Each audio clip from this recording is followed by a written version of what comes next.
बिस्मिल्लाहिर्रहमानिर्रहीम। अस्सलाम वालेकुम नाजरीन, मैं शकील अहमद और आप देख रहे हैं मेरा यूट्यूब चैनल।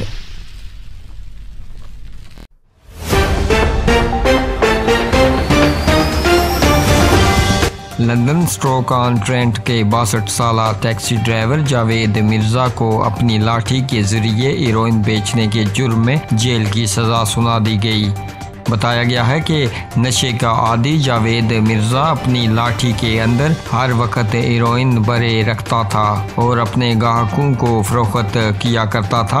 जब पुलिस ने इसकी प्रॉपर्टी पर छापा मारा तो इसकी लाठी एक गद्दे के नीचे छुपाई गई थी, जहां इसने एक तलवार भी रखी हुई थी। एल्युमिनियम की बनी ये लाठी अंदर से खाली बनवाई गई थी और 5 बच्चों का बाप जावेद मिर्जा इसे हेरोइन और नशा आवर चीजों से भरकर रखता था। अदालत में बताया गया है कि जावेद मिर्जा इससे पहले भी 16 बार मतअद्दद वारदातों के नतीजे में जेल जा चुका है। आप अपनी राय का इजहार नीचे कमेंट बॉक्स में जरूर कीजिएगा इस खबर के बारे में, और ऐसी खबरों से बाखबर रहने के लिए हमारे इस चैनल को सब्सक्राइब कीजिएगा। हमें दीजिएगा इजाजत, अगली वीडियो तक के लिए अल्लाह हाफिज।